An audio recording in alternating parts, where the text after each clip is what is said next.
নমস্কার।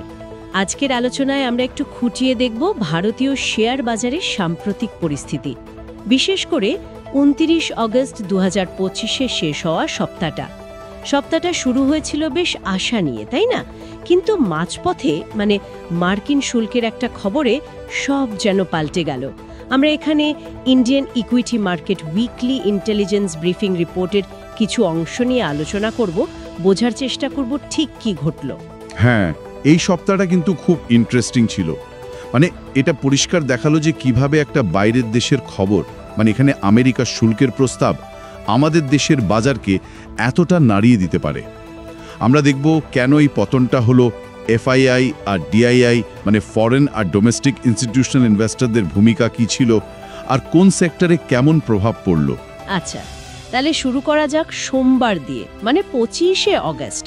সেদিন তো বাজার বেশ ভালোই ছিল, মনে হচ্ছিল যেন আমেরিকার ফেড রিজার্ভ সুদের হার কমাতে পারে। সেন্সেক্স 0.40%, নিফটি 0.39% ওপরে ছিল। আইটি শেয়ারগুলো ইনফোসিস, টিসিএস এগুলো বেশ তরতাজা লাগছিল। ইনফোসিস তো একাই 3%-এর বেশি উঠেছিল। একদম ঠিক, কিন্তু সেদিনও একটা জিনিস খেয়াল করার মতো ছিল। এফআইআইরা বিদেশি প্রাতিষ্ঠানিক বিনিয়োগকারীরা তারা কিন্তু প্রায় ২,৪৬৬ কোটি টাকা শেয়ার বেচেছিল। যদিও হ্যাঁ, আমাদের দেশীয় প্রতিষ্ঠানগুলো ডিআইআইরা, যেমন মিউচুয়াল ফান্ড, ইন্স্যুরেন্স কোম্পানি, ওরা দারুণ সাপোর্ট দিয়েছিল। প্রায় ৩,১৭৭ কোটি টাকা শেয়ার কিনেছিল ওরা। ফলে সোমবার নিফটি ওই ২৪,৯৫০ লেভেলের ওপরে বন্ধ হতে পেরেছিল। একটা আপাত শান্ত অবস্থা ছিল আর কি। কিন্তু এই শান্তিটা তো বেশিক্ষণ থাকলো না। মঙ্গলবার ২৬শে আগস্ট এলো ওই শুল্কের খবরটা। আমেরিকা নাকি ইঙ্গিত দিয়েছে ভারত রাশিয়া থেকে তেল কেনার জন্য কিছু জিনিসের উপর অতিরিক্ত ২৫% শুল্ক বসাবে, মোট ৫০%। এই খবরটা আসতেই তো বাজার পড়তে শুরু করলো।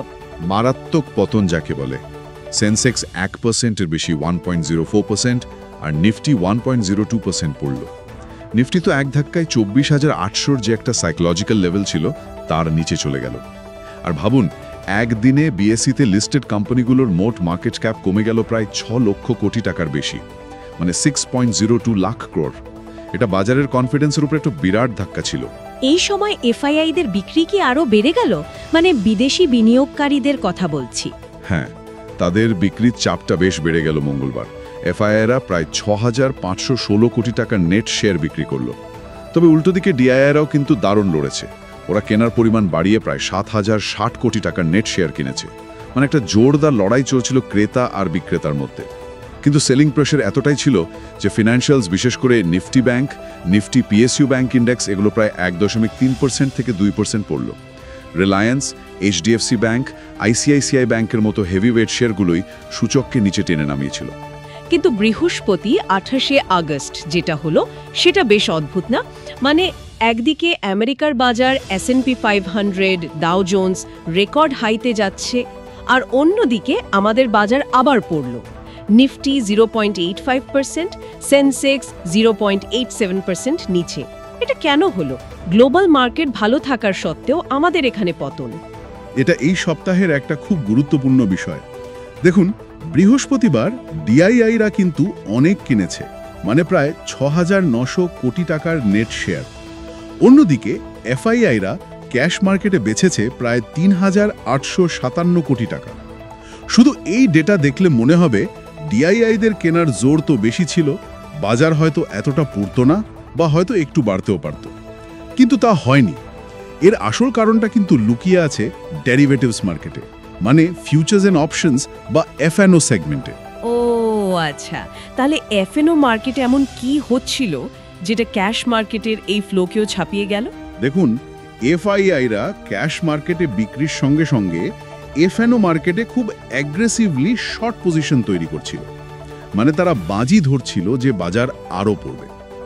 বৃহস্পতিবারের ডেটা যদি দেখেন, ওরা ইন্ডেক্স ফিউচার্সে প্রায় ২,৮৬৮ কোটি আর ইন্ডেক্স অপশনসে প্রায় ৩,৭৩৭ কোটি টাকা নেট সেলিং করেছে। ডেরিভেটিভসের ব্যাপারটা হচ্ছে, এর একটা লিভারেজড এফেক্ট থাকে। কম টাকায় অনেক বড় পজিশন নেওয়া যায়, অনেকটা লম্বা লিভার দিয়ে ভারী জিনিস তোলার মতো। এফএনও মার্কেটে এফআইআইদের এই বিশাল শর্ট পজিশন ক্যাশ মার্কেটে ডিআইআইদের অনেক বেশি টাকার কেনার প্রভাবকেও কিন্তু ছাপিয়ে গেল। বাজারের ডিরেকশনটা তখন ডেরিভেটিভস মার্কেট ঠিক করে দিচ্ছিল, আর সেটা ছিল ক্লিয়ারলি নেগেটিভ। এটাই বাজারের একটা বড় শিক্ষা, মানে ক্যাশ ফ্লো যথেষ্ট হলেও ডেরিভেটিভ সেন্টিমেন্টকে কিভাবে কন্ট্রোল করতে পারে। এরপর এলো শুক্রবার 29শে আগস্ট। রিলায়েন্স ইন্ডাস্ট্রিজের এজিএম ছিল 48তম বার্ষিক সাধারণ সভা। বেশ কিছু বড় ঘোষণাও তো ছিল, যেমন জিও আইপিও টাইমলাইন বলছে 2026-এর প্রথমার্ধে আসবে, সাইজ হতে পারে প্রায় 52,000 কোটি টাকা। রিলায়েন্স ইন্টেলিজেন্স এআই উদ্যোগের কথা বলল, গুগল মেটার সাথে পার্টনারশিপ, নতুন প্রোডাক্টস, ক্লাউড পিসি, জিও ফ্রেমস। এত ভালো খবর, শেয়ারের দাম তো বাড়ার কথা, কিন্তু কি হলো আসলে? হ্যাঁ, এটাই আশ্চর্যের। এতগুলো পজিটিভ ঘোষণার পরেও রিলায়েন্স ইন্ডাস্ট্রিজ বা আরআইএল এর শেয়ার প্রায় 2% পড়ে গেল, আর সেটাও সূচককে আরও নিচে টানতে সাহায্য করল।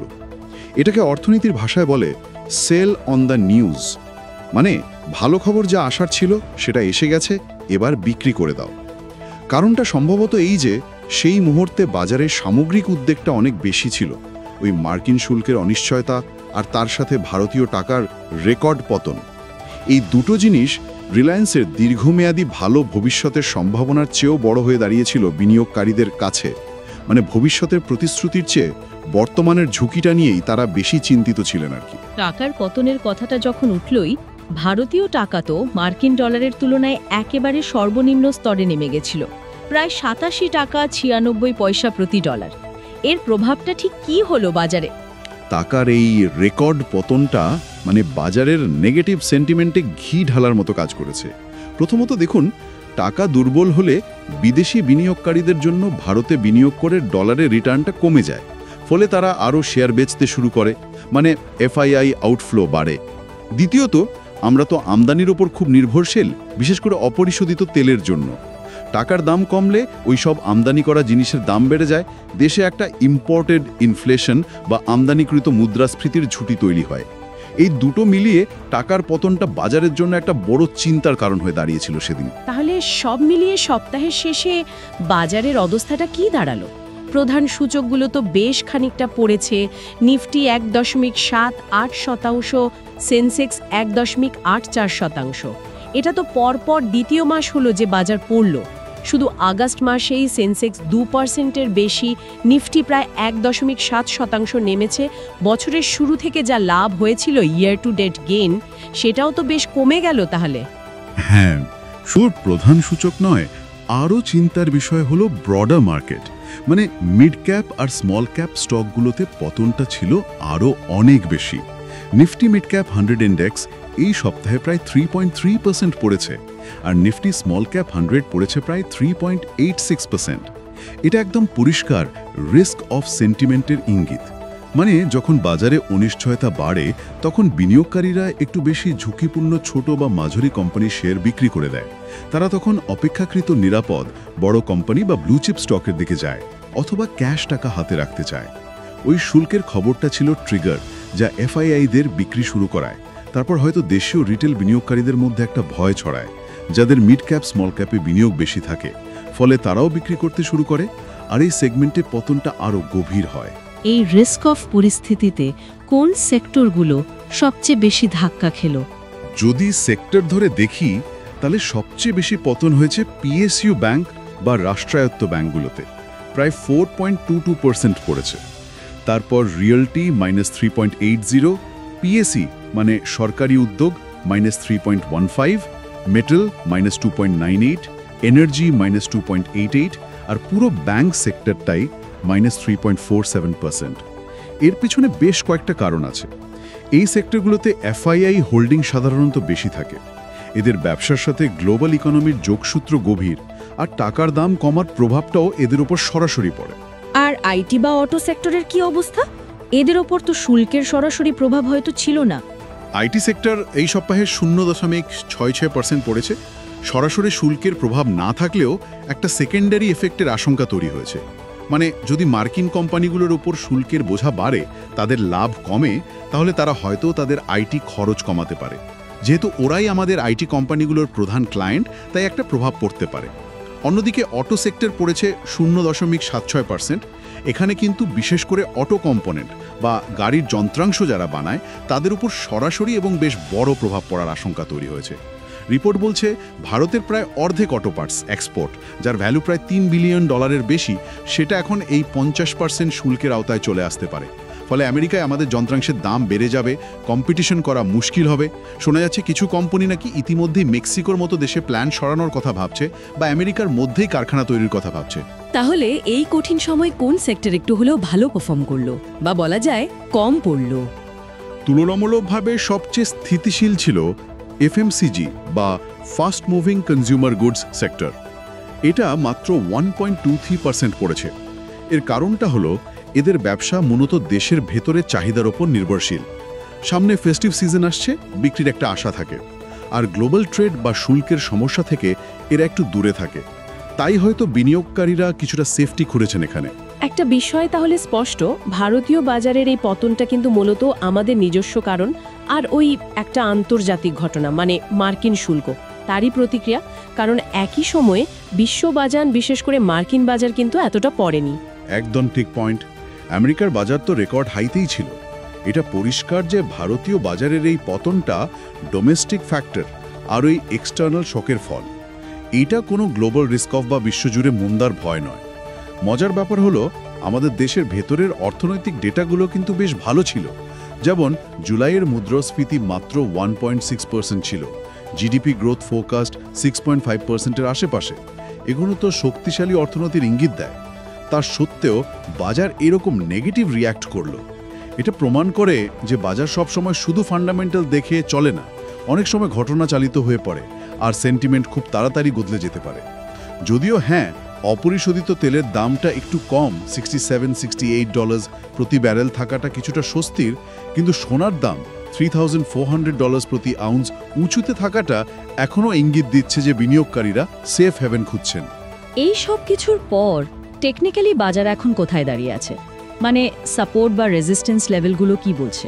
টেকনিক্যালি দেখতে গেলে বাজার বেশ দুর্বল জায়গায় চলে এসছে। নিফটি 50 তার খুব গুরুত্বপূর্ণ সাইকোলজিক্যাল সাপোর্ট লেভেল 24,800 ভেঙে ফেলেছে। আরও চিন্তার বিষয় হলো এটা তার 50 দিনের এক্সপোনেনশিয়াল মুভিং অ্যাভারেজ বা ইএম-এর নিচে নেমে গেছে। এই ইএমএ লাইনটা শর্ট থেকে মিডিয়াম ট্রেন্ড বোঝার জন্য খুব জরুরি। মোমেন্টাম ইন্ডিকেটর যেমন আরএসআই সেটাও দুর্বলতার দিকেই ইঙ্গিত করছে, মানে বিয়ারিশ সিগন্যাল দিচ্ছে। ডেইলি চার্টে পরপর বড় বড় লাল ক্যান্ডেল দেখা গেছে, যা বিক্রির চাপটা স্পষ্ট করে। এখন নিফটির জন্য পরবর্তী গুরুত্বপূর্ণ সাপোর্ট জোন হলো 24,300 থেকে 24,350-এর মধ্যে। এখানে আগের কিছু সাপোর্ট লেভেল আছে, আর খুব গুরুত্বপূর্ণ 200 দিনের ইএমএ লাইনটাও আছে। এই লেভেলটা ধরে রাখা বাজারের জন্য খুব জরুরি। আর ডেরিভেটিভস ডেটা, এফআইআইদের শর্ট পজিশনের কথা তো আগেই বলছিলেন, সেখান থেকে কি ইঙ্গিত? ডেরিভেটিভস ডেটাও কিন্তু এই মুহূর্তে বিয়ারিশ বা নেগেটিভ সেন্টিমেন্টকেই সাপোর্ট করছে। অপশন চেন ডেটা দেখলে বোঝা যাচ্ছে 24,800 আর 25,000 স্ট্রাইক প্রাইজে প্রচুর কল অপশন লেখা হয়েছে। এর মানে হলো এই লেভেলগুলো এখন শক্তিশালী রেজিস্ট্যান্স বা বাধা হিসেবে কাজ করবে, কারণ যারা কল বেচেছে, কল রাইটার, তারা চাইবে না বাজারের উপরে যাক। নিচের দিকে 24,500 স্ট্রাইকের সবচেয়ে বেশি পুট অপশন লেখা হয়েছে, যা হয়তো আপাতত একটু সাপোর্ট দেওয়ার চেষ্টা করবে, কিন্তু এটাও যদি ভেঙে যায় তাহলেও আরও পতন হতে পারে। পুট কল রেশিও বা পিসিআর, যেটা বাজারের ওভারঅল সেন্টিমেন্ট মাপে, সেটা কমে 0.95-এ দাঁড়িয়ে গেছে। এটাও সাধারণত বিয়ারিশ সেন্টিমেন্টেরই ইঙ্গিত। আর এফআইআইদের ফিউচার অপশন দুটোতেই নেট বিক্রি, তাদের নেগেটিভ অবস্থানটা আরও স্পষ্ট করে দিয়েছে। তাহলে এই পুরো সপ্তাহের আলোচনা থেকে মূল শিক্ষণীয় বিষয় বা কি টেকওয়েজ কি মনে হচ্ছে? প্রথমত, আমরা দেখলাম যে একটা আন্তর্জাতিক ঘটনা যেমন এই মার্কিন শুল্কের খবর কত তাড়াতাড়ি আর কতটা গভীরভাবে আমাদের দেশীয় বাজারের সেন্টিমেন্টকে পাল্টে দিতে পারে। জিওপলিটিক্যাল বা ট্রেড রিলেটেড রিস্কগুলো যে কতটা গুরুত্বপূর্ণ, এটা তার একটা বড় উদাহরণ। দ্বিতীয়ত, এফআইআই বনাম ডিআইআই অ্যাক্টিভিটির গুরুত্ব তো আছেই, কিন্তু তার চেয়েও বড় ব্যাপার হলো ডেরিভেটিভস মার্কেটের প্রভাব। ক্যাশ মার্কেটে ডিআইআইরা এত কেনার পরেও এফআইআইদের ডেরিভেটিভসে তৈরি করা শর্ট পজিশন কিভাবে বাজারকে নিচে নামাতে পারে সেটা আমরা দেখলাম। তৃতীয়ত, রিস্ক অফ পরিস্থিতিতে কিভাবে সেক্টর রোটেশন হয়, মানে বিনিয়োগকারীরা রিস্কি অ্যাসেট থেকে সেফ অ্যাসেটে সরে আসে, আর তার ফলে ব্রডার মার্কেট, বিশেষ করে মিড ও স্মল ক্যাপের উপর কতটা চাপ পড়ে সেটাও খুব স্পষ্ট হলো। হ্যাঁ, আর রিলায়েন্সের এজিএম এর উদাহরণটাও কিন্তু মনে রাখার মতো। মানে খুব ভালো কর্পোরেট ঘোষণা এলেও সেটা সবসময় বাজারকে টেনে তুলতে পারে না যদি ওভারঅল মার্কেটে সেন্টিমেন্ট বা ঝুঁকি নিয়ে চিন্তা বেশি থাকে। এছাড়া টাকার দামের ওঠানামা যে বাজারের জন্য কতটা সেন্সিটিভ একটা ব্যাপার সেটাও দেখলাম। দেশের ম্যাক্রো ইকোনমিক অবস্থা ভালো থাকা সত্ত্বেও বাইরের কারণ বা সেন্টিমেন্ট কিভাবে বাজারকে চালনা করতে পারে এটাও একটা বড় উপলব্ধি। একদম। শর্ট টার্মে মার্কেটের সেন্টিমেন্ট আর ফান্ডামেন্টালস সবসময় এক পথে নাও চলতে পারে। এই দুটোর মধ্যেকার টানাপোড়েনটাই বাজারকে এত ডাইনামিক আর অনিশ্চিত করে তোলে। তাহলে আগামী সপ্তাহের জন্য আমাদের কোন কোন বিষয়ের ওপর নজর রাখা উচিত হবে? আগামী সপ্তাহে বাজার মূলত কয়েকটা জিনিস ফলো করবে। প্রথমত, অবশ্যই মার্কিন ভারত বাণিজ্য সংক্রান্ত কোনো নতুন খবর বা কোনো ক্ল্যারিফিকেশন আসে কি না। দ্বিতীয়ত, আমেরিকার কিছু ইকোনমিক ডেটা, বিশেষ করে পিসিই ইন্ডেক্স, যেটা ফেড রিজার্ভ ইনফ্লেশনের জন্য দেখে। তৃতীয়ত, ভারতীয় টাকার মুভমেন্ট, এটা কি আরও দুর্বল হবে নাকি একটু স্টেবল হবে। চতুর্থত, অপরিশোধিত তেলের দাম। আর টেকনিক্যালি ওই 24,300 সাপোর্ট লেভেলটা ধরে রাখা খুব জরুরি। যদি বাজার এই লেভেলটা ধরে রাখতে পারে তাহলে হয়তো কিছুটা স্বস্তি ফিরতে পারে, না হলে আরও পতনের আশঙ্কা থাকবে।